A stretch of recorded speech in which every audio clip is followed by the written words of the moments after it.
this is episode 52 of Credit 101. So in this episode, I want to talk to you guys about what you guys should do if you get denied for credit. Now, when you guys get denied for credit, don't just think, oh my gosh, I'm denied. That's it. That's all. No. It's not. That's not it. That's not all. So the first thing is I want you guys to call to see if they can review your application. So if Navy Federal denies you, I want you to call them to try to see if they can reconsider or review it to see what they can do to possibly help you get that account, whatever you were trying to get.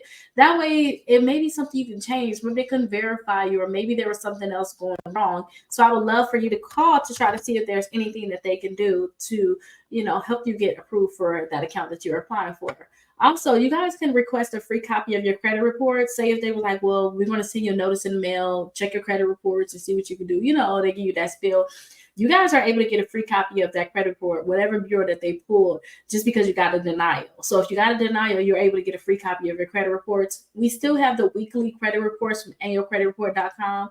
But when it changes, years down the line, it should still be valid. Then still go ahead and get a copy of your credit report for free because you got that denial. Okay. And then check to see when you can apply for that account again. I know, like, if you were trying to get an account with Discover usually tell you, hey, you could try again in 8 days or 9 days. Check to see when you can apply again for that one, because it may just be something as simple as just your utilization is too high, things like that. So you could pay down a few credit cards that's going to report pretty soon and then apply again.